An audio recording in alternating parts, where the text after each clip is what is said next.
Hello and thank you for accepting our invitation to happiness. Ryuho Okawa is a global visionary, a renowned spiritual leader, and an international best-selling author. With his deep spiritual insight, wisdom, and compassion, Okawa is committed to guide people to true happiness and create a better world. To accomplish this, he founded Happy Science Group in Japan in 1986, which has become a global movement in over 100 countries. His vision and message to the world goes beyond the differences of race and language. Together, throughout this program, we will explore ways to attain true happiness through a spiritual perspective and how to create a better world starting from within. Nowadays, we can see an alarming increase in family problems. With competition and pressure at an all-time high, it's a challenge just to keep up with society. People deal with this stress in various ways. Some people turn to faith, while others may turn to substance abuse, addictions, and even violence. Is there a connection between the increase in these problems with spiritual influences? In today's episode, we will walk you through what the spiritual explanation is behind these issues. But first, let's ask the people of New York what they think is behind substance abuse, addiction, and domestic violence in the family. Yes, I do. I have a couple friends who have had addictions before, and it usually starts off kind of innocent, but then it can turn into a downward spiral. So I haven't seen many cases against that. It seems like it always starts kind of innocent and then ends up something much worse. I think that anything in abuse is toxic, be it violence or drug abuse. I think that drugs and alcohol in moderation don't necessarily have to be evil or negative, but once you exacerbate those sources, it can lead to a lot of devastating effects. I really don't know. I believe that those things come out of genetic history, that kind of thing, different neural imbalances. There's a lot of addiction in my family. I don't feel like someone's conspiring against me. I think that's just my given circumstances. What about you? Do you think there are negative forces, like evil spirits, behind substance abuse, addictions, and domestic violence? Let's get some further insight from Okawa. I would like to talk about family problems represented by concrete examples. However, there will be so many of them that I will not be able to talk about all of them in this lecture. Therefore, I will focus mainly on alcoholism and domestic violence issues that I have not talked much about so far, and then give my idea on various family issues. Adult children of alcoholics are people who grew up in a family with an alcoholic parent who was physically violent, unable to keep a stable job, or had mammoth debt. Adults who were brought up in such a devastating environment where they do not feel safe and protected usually have certain problems. These people are unaware of why they are facing such problems, but if they reflect on their past, they would realize that the root of the issue stems from problems in their family during their childhood. Unless they reflect back and improve their mindset entirely, they will not be saved. Of course, there are other addictions in addition to this. It may sound surprising, but workaholics can also lead to family breakdown. Debt problems and gambling can cause problems in the family too. Moreover, there are many people who are addicted to sex and are frantic about the opposite sex. Such problems of addiction leading to personality disintegration or family dysfunctions are considered as subject matters in psychiatry. But this is quite frankly associated with religion. This is nothing but attachment taught in Buddhism. Attachment is a state in which a person is deeply obsessed with something, unable to be free of it. From my experience, I grew even more intolerant to alcohol after I attained my spiritual power. I have never been a heavy drinker, but I became very sensitive to alcohol, and it makes me unable to summon high spirits. They would not enter my body and speak through me. This may be one reason why religions traditionally prohibit drinking alcohol. It enables evil spirits to possess you easily and cause high spirits to avoid you. This also means that you cannot practice spiritual concentration and that your brain does not function properly. There are situations where individuals' personalities suddenly change, where they would start yelling gibberish after drinking alcohol, but do not recall acting in such a way. In this kind of situation, they are usually possessed. Therefore, their personality changes. When the rational side weakens, it becomes very easy for such people to get possessed by spirits, and those spirits actually talk using their body. The negative side of their personalities will suddenly come to light. They might start speaking rudely, start muttering strange words, or start behaving violently. We can see that alcohol can make one an instant psychic. The difficult issue is that there are people who can constitutionally drink and people who cannot. But ultimately, the problem has very much to do with our ability to control through willpower. Adult children who grew up in families with alcoholics, I mentioned earlier today, surprisingly enough, about 50 to 60% of the daughters from these families end up marrying alcoholics, in spite of the fact that they strongly wish not to become like their parents. They end up marrying someone just like their parents. Many people who have witnessed tragic situations involving alcohol when they were small would suffer from depression and suicide attempts, or even if they come to have their own families one day, they tend to go through similar family breakdowns. Hence, it is crucial to be able to analyze the root of the problem. Knowledge is power. So once we understand the cause, we will be able to control ourselves to a certain extent. Children who grow up in a dysfunctional family go through a lot more shock and trauma than others. Watching their own parents drinking, beating, and abusing or chasing each other with knives in their hands will certainly change a child's view on life. This kind of atmosphere at home creates a family secret that children do not want to share with their friends. With time, this becomes a cover or a protective shield over their hearts. As a result, some children become completely rebellious and turn to juvenile delinquency. Some attempt suicide at a young age by cutting their wrists. Some get involved with gangs, and some will get thinner poisoning. In this way, there are children who become juvenile delinquents, while there are others who do not. For children who do not, they lead an extremely distressful childhood. Although the term adult children does not refer to children, but to adults who are raised in an alcoholic family, the word is often misunderstood to refer to children. One of the reasons for this misunderstanding comes from the fact that children often take on the role of an adult in the family from a very young age. The eldest son may try to protect his mother from a drunk and violent father.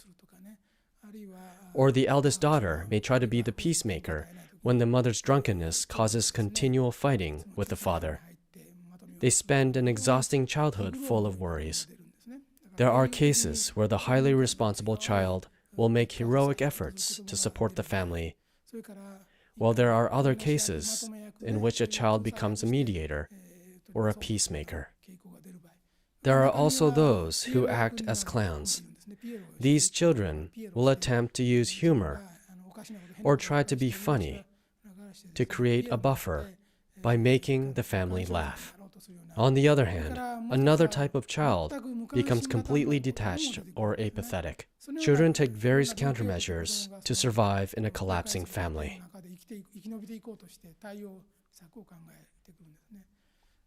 Another case is children who become sick or become troublemakers.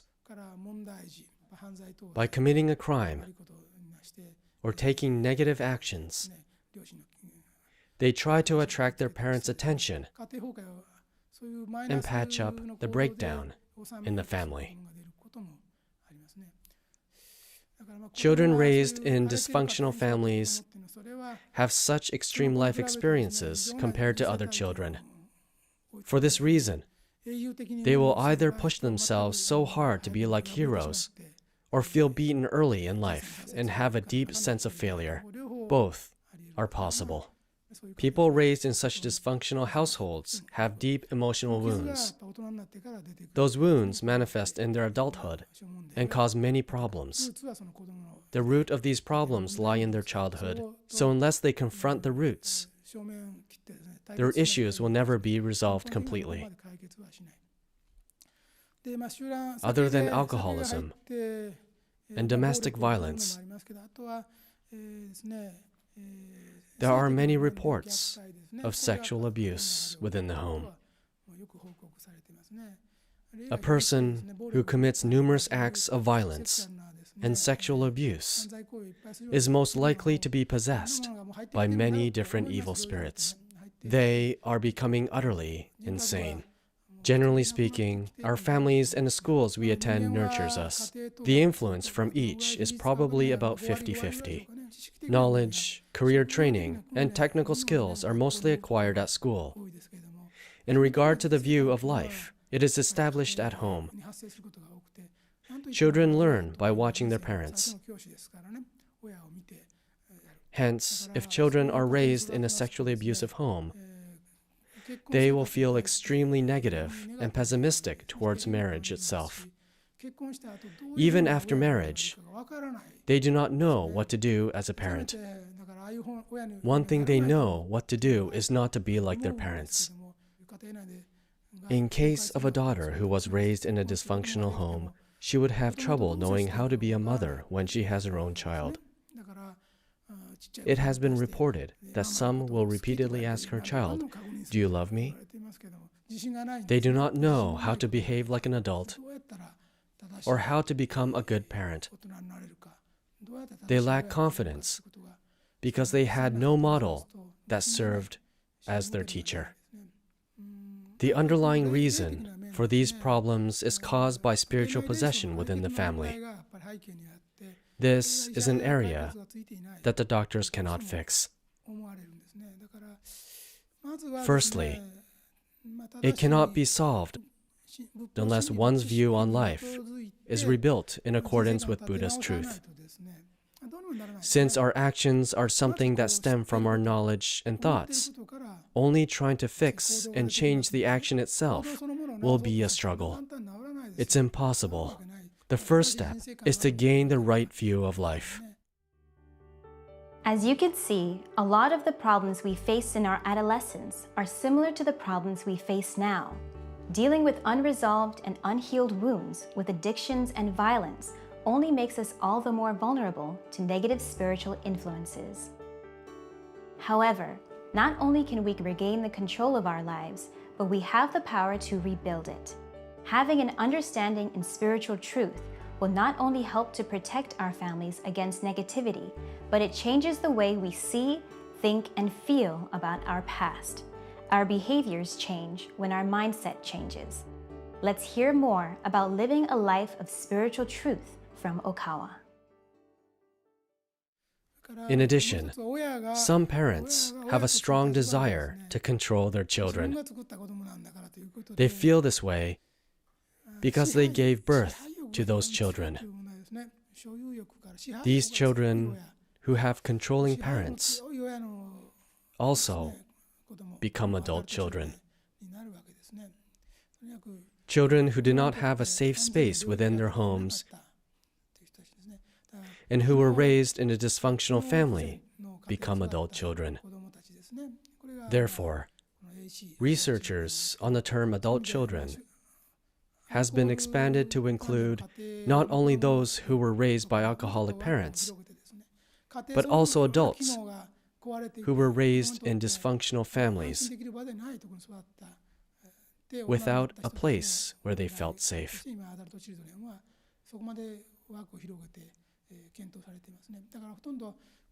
From a religious perspective, the themes would be the problems of growing up in a spiritually possessed family and how people can deal with life problems after suffering in a spiritually possessed home in their childhood. If these are not dealt with appropriately, those people can become depressed, commit suicide, fail in a career, marriage, raising children, or create the same type of home that they grew up in.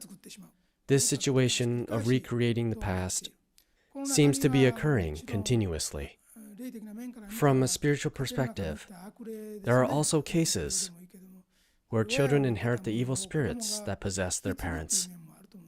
When parents are extremely insane, they are usually possessed by several spirits, not just one. As there is a pathway created between the parents and those spirits, they are always at home and gradually affects the children.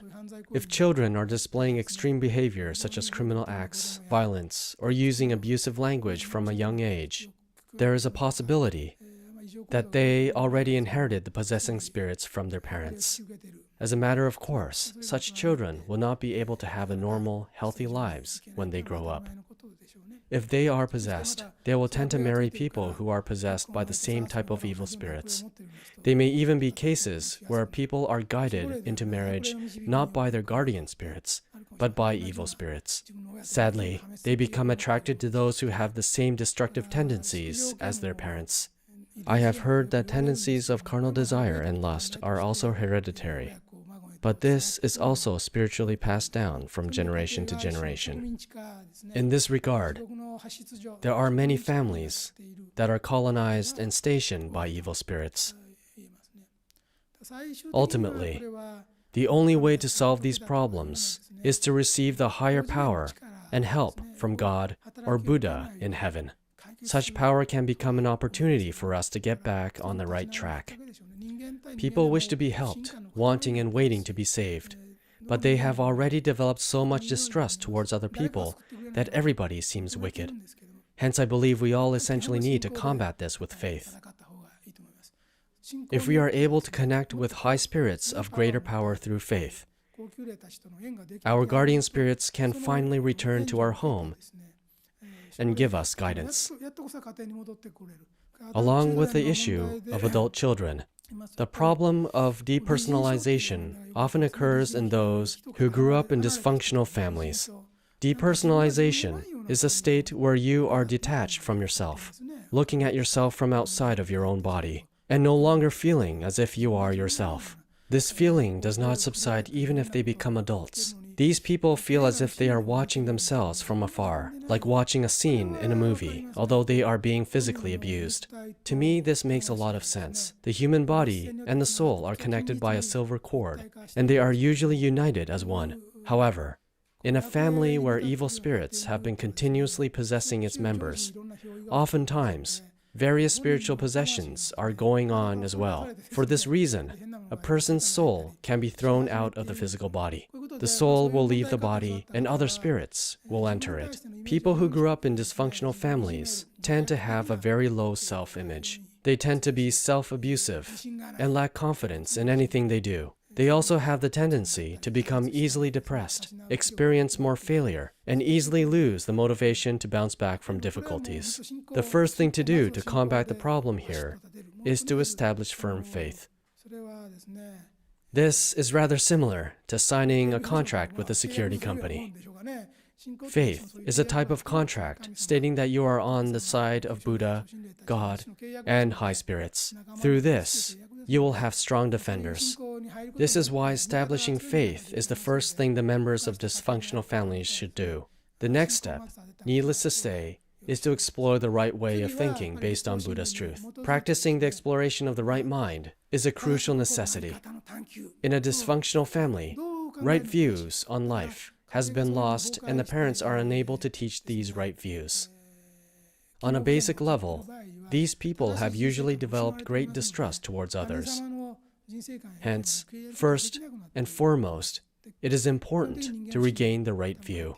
It is crucial to establish right view of life based on right faith. It is important to create a spiritual condition that is in tune with the vibrations of the heavenly world by reading the books or DVDs of truth over and over again. Accumulating this process will eventually lead them to be uninterested with or feel odd with things that go against the truth. They will need to develop the capability needed to do these things.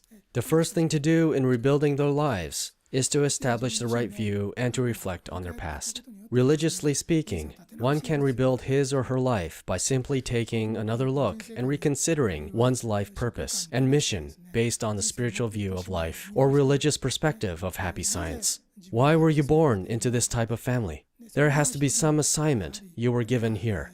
If you think about this from your own shoes, before you were even born, you will find that this is not a coincidence. You were born into this world for a reason. There is definitely a spiritual connection with your parents. However, you must not torture yourself by thinking that everything is your fault. There's no need to blame yourself, since there was not much you could do as a child. Instead, it is important to contemplate on why you chose this life and what you are trying to learn from this experience. Do not simply be repulsed thinking you do not want to become like your parents. Rather, re-examine your family as a part of your lesson in life.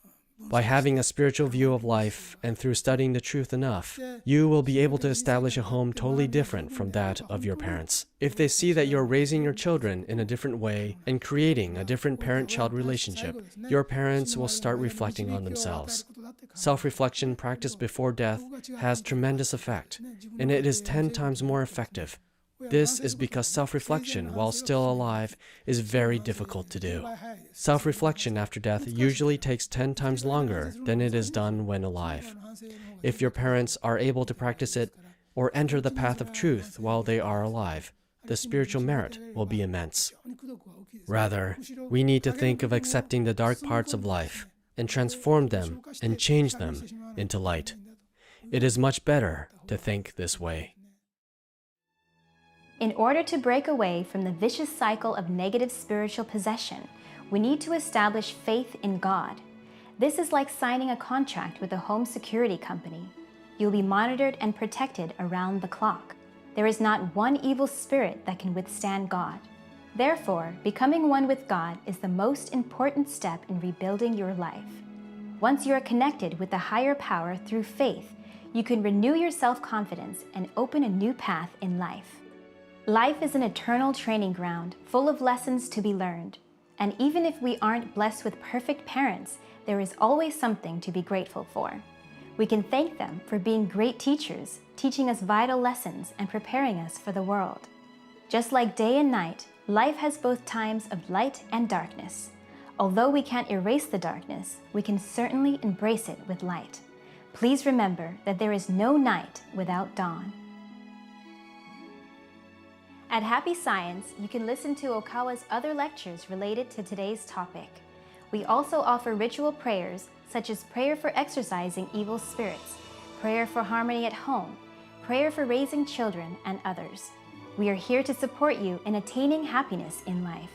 Please contact a Happy Science location near you. If you'd like to learn more about Okawa and the teachings of Happy Science, visit invitationtohappiness.org or call us at 1-800-710-7777. Here at New York Temple, you will find all of Okawa's publications and video lectures. We are here to support you in building a bright future.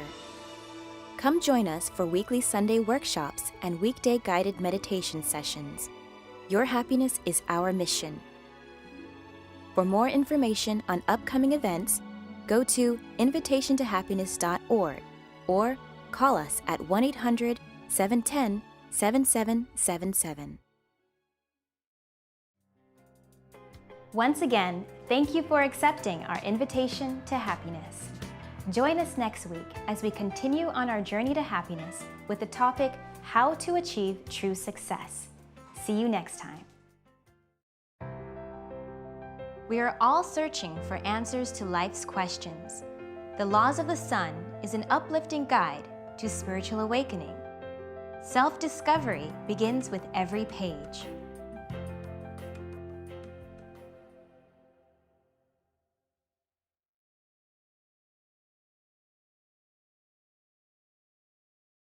If you're in another religion and you're open-minded and you're curious about what other people practice, this would be a fantastic book to read because it doesn't discount anybody, it embraces everybody, and it gets to the truth.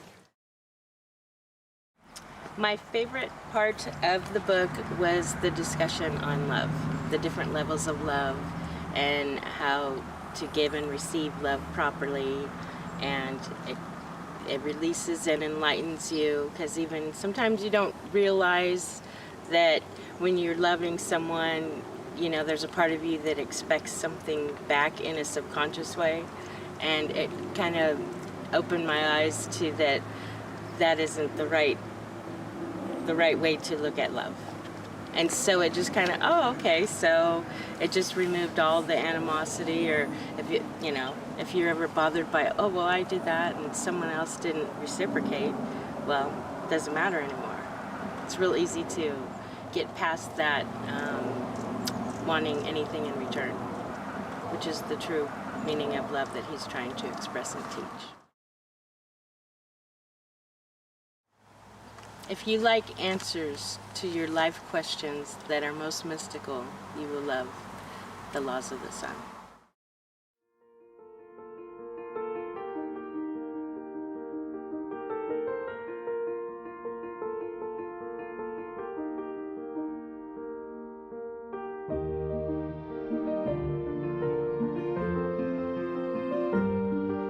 The preceding program was sponsored by Happy Science.